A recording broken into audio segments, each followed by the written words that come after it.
Hi, and welcome to Mods.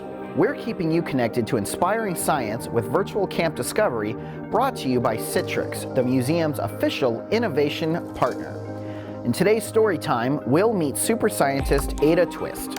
Enjoy learning about the scientific method in this rhyming STEM book.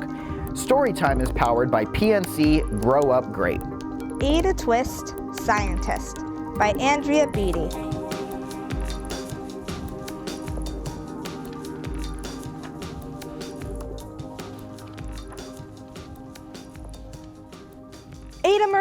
Ada Marie, said not a word till the day she turned 3. She bounced in her crib and looked all around, observing the world, but not making a sound. She learned how to climb and made her big break, with the trail of chaos left in her wake. She ran through the day, chasing each sound in sight, and didn't slow down till she conked out at night. Her parents were frazzled, but tried not to freak, as Ada grew bigger and still did not speak. Clearly, young Ada, with lots in her head, would have something to say when it ought to be said.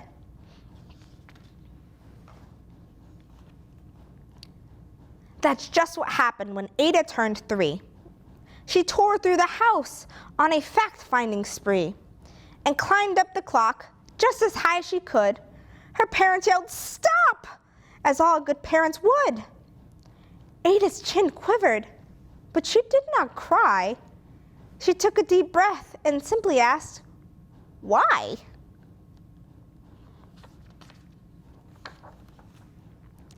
Why does it tick and why does it talk? Why don't we call it a granddaughter clock?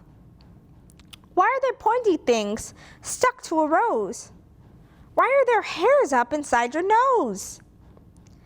She started with why, and then what, how, and when. By bedtime, she came back to why once again. She drifted to sleep as her dazed parents smiled at the curious thoughts of their curious child, who wanted to know what the world was about. They kissed her and whispered, "You'll figure it out."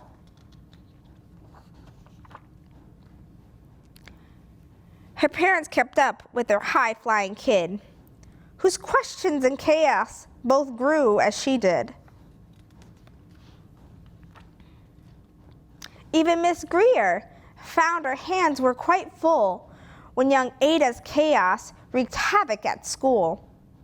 But this much was clear about Miss Ada Twist.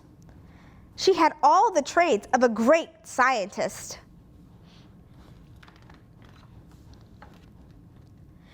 Ada was busy that first day of spring, testing the sounds that make mockingbirds sing, when a horrible stench whacked her right in the nose, a pungent aroma that curled up her toes.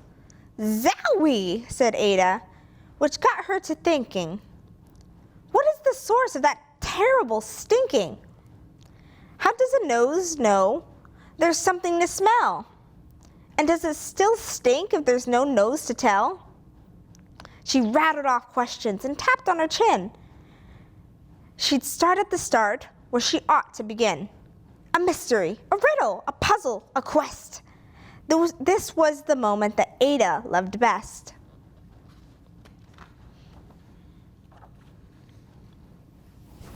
Ada did research to learn all she could of smelling and smells, both the stinky and good.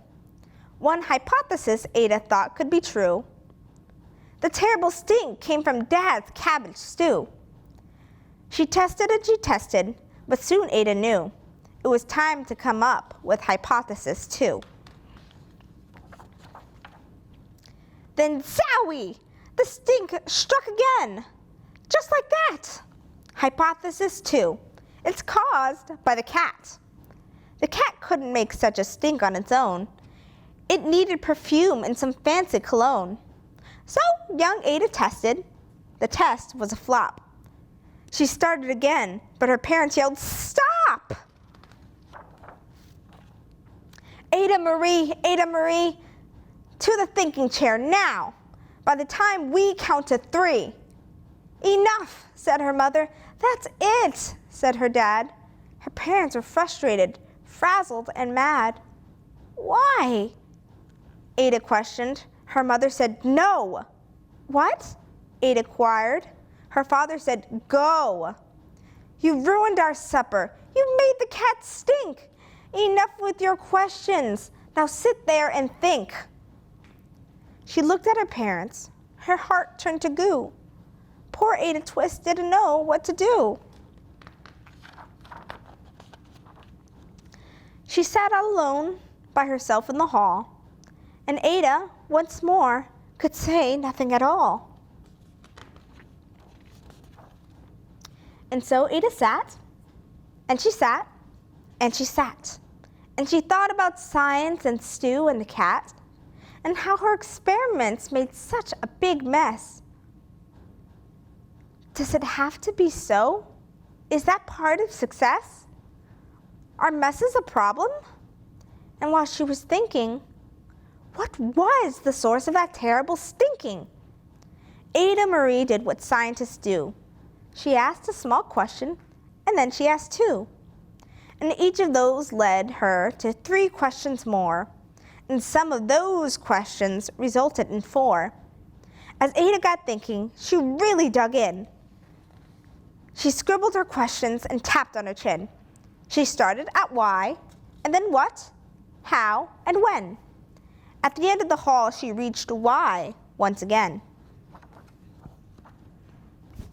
Her parents calmed down, and they came back to talk. They looked at the hallway and just had to gawk. No patch of bare paint could be seen on the wall. The thinking chair now was the great thinking hall. They watched their young daughter and sighed as they did. What would they do with their curious kid who wanted to know what the world was about? They smiled and whispered, we'll figure it out. And that's what they did, because that's what you do when your kid has a passion and heart that is true. They remade their world. Now they're all in the act of helping young Ada sort fiction from fact. She asked a lot of questions. How could she resist? It's all in the heart of a young scientist. And as for that smell, what can Ada Twist do? But learn all she can with her friends in grade 2. Will they discover the stink that curls toes? Well, that is the question. And someday, who knows? The end. Hey everybody, so we just finished reading Ada Twist Scientist. So this week's craft's going to be a little different. We're not doing a craft, instead we are going to do an experiment. Before we get into that, we're going to talk about what a scientist is.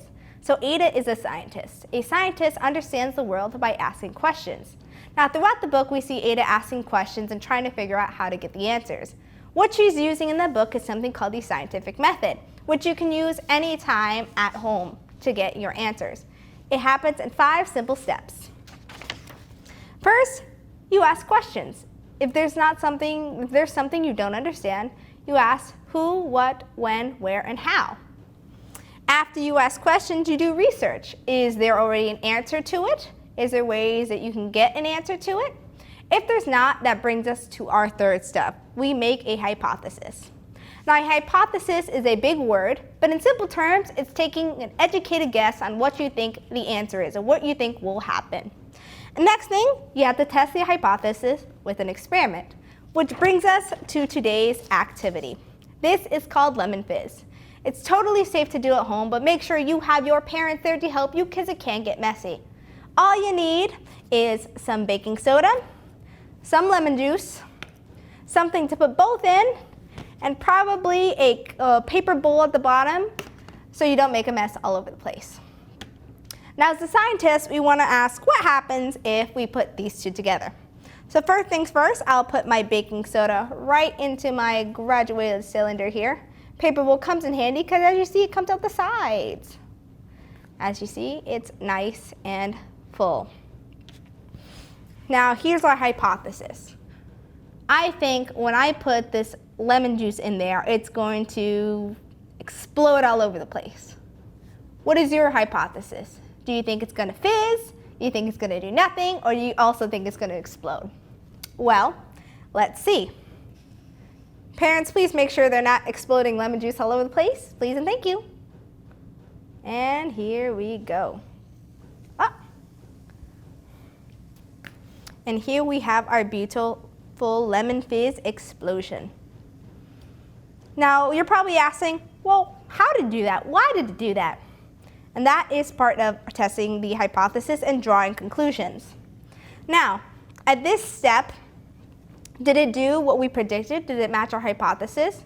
If it did, good job, you have your answers. If it didn't, then you just repeat the process again. So let me explain what happened here. This was a chemical reaction. In chemistry, you have a physical change and a chemical change. Chemical means you get something entirely new afterwards. So when I mixed my baking soda with my lemon juice, I created a chemical reaction that created those bubbles. What are those bubbles? Well, it is the release of carbon dioxide gas exploding upwards out of the cylinder. And it smells great. Why? Because of the lemon juice. And that's all there is to the activity. Thank you for joining us. Please feel free to use the scientific method at home. Have your parents help you create your own experiments and have lots of fun. We'll see you next time. Thank you for joining us for Virtual Camp Discovery.